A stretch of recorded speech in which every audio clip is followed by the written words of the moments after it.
When I received a mysterious message from my husband one evening, little did I know it would unravel the tapestry of our marriage. A sudden discovery, a young woman, an intimate dinner, and a cake celebrating an anniversary. But not ours. As I delved deeper into the shadows of secrecy and betrayal, I embarked on an emotional journey that would test the very foundations of our love. But, as the adage goes, after the storm comes, the calm. This is our story, a testament to love, resilience, and the strength of second chances.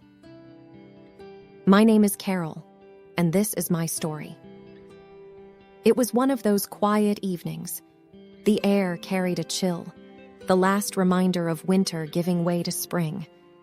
I sat curled up on my favorite couch, watching reruns of old sitcoms when my phone buzzed with a message. Glancing at the screen, I saw my husband's name flash. "Don't wait up," was all the message read. I frowned, puzzled. He had never sent such a brief message without any context. We were both creatures of habit. Our weekdays were pretty much set in stone: work, dinner, some quiet time together, and bed. It was our little ritual, a way to ensure we always spent time with each other, despite our busy lives. That's odd, I thought, trying to decipher the hidden meaning. It wasn't like him to be out without mentioning it to me, especially late at night. He probably has some unexpected work meeting or is hanging out with the guys, I said to myself, attempting to brush off the uneasy feeling. But as the hours ticked by, my concern grew. It wasn't like him to be out this late without at least calling. I started imagining all sorts of scenarios. Had there been an accident? Was he okay? Maybe he was planning a surprise for our upcoming anniversary. Around 1 a.m., curiosity got the better of me. I decided to check our shared location, a little digital string that always kept us connected. I expected to see him at his office, but to my shock, his location showed he was at the city's poshest hotel. What is he doing there? I wondered, my heart racing with anxiety. In a split decision, I decided to drive to the hotel. Maybe he was there for a work event, and I could surprise him, I reasoned. The streets were almost deserted, and the neon lights cast an eerie glow on the wet tarmac. The cool night breeze mixed with my growing trepidation. Arriving at the hotel, I parked my car and made my way to the lobby.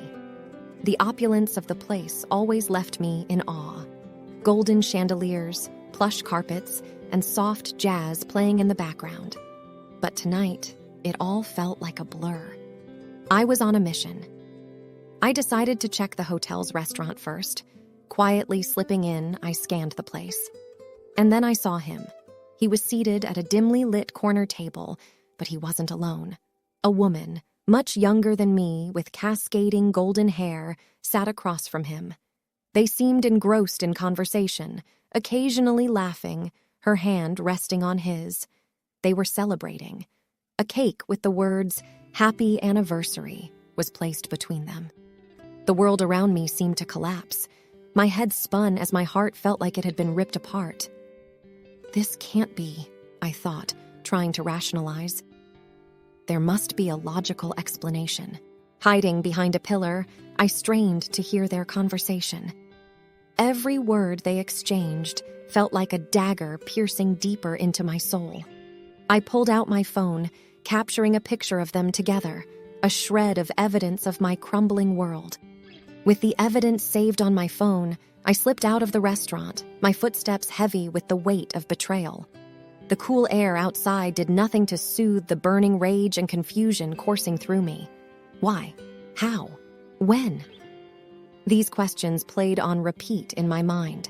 As I got into my car, the rational part of my brain tried to take over. I needed answers. Direct confrontation seemed like the best approach, but not tonight, not when emotions were so raw. Sleep was elusive that night. My mind replayed the scene at the restaurant over and over. The way he laughed, the intimacy, the cake. The word anniversary gnawed at me. Our anniversary was still a week away. Could it be a work anniversary? Or something else entirely? I questioned, trying to find any sliver of hope. The next morning, a plan began to form. I needed to know who this woman was. All I had was her face from the photos. With my husband gone to work, I opened his home office, searching for any clue. It felt wrong, violating his privacy like this, but betrayal had blurred those lines. Hours of sifting through his papers and computer files yielded no answers. Until, buried deep within his emails, I found a string of correspondence with a certain Elena. The emails started innocently enough, discussing work projects, but slowly took on a more personal tone. The most recent one was an invitation to celebrate their special day.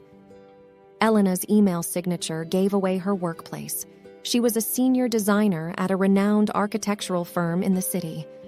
I decided to pay her a visit. The firm was housed in a sleek glass building downtown. Gathering my courage, I walked up to the reception. "I'm here to see Elena," I said, trying to sound as casual as possible. The receptionist eyed me suspiciously, but after checking her schedule, she said, "She's free right now. 12th floor, 4th door to your right." My heart raced as I took the elevator up. Outside her office door, I hesitated. The plaque read, "Elena Martinez, Senior Designer." Taking a deep breath, I knocked. She looked up as I entered, her face a picture of surprise. "Can I help you?" she asked. "I think you already have," I replied icily, showing her the picture from the restaurant. Her face drained of color. "Listen," she began. "I think there's been a misunderstanding." "Really? Explain," I retorted, my voice dripping with sarcasm. Elena sighed. "That anniversary we were celebrating? It's the anniversary of our first project together. We've been partners on multiple architectural projects over the years. I lost my husband 2 years ago, and your husband has been a great friend, helping me cope." I was taken aback.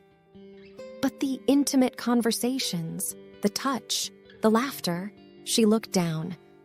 "Grief does strange things to people. We found solace in each other's company. It's never been romantic, but I understand how it might look. I'm truly sorry." As I left her office, my mind was a whirlwind. Was Elena telling the truth? Was it just a platonic relationship that I'd misconstrued? But then why the secrecy from my husband?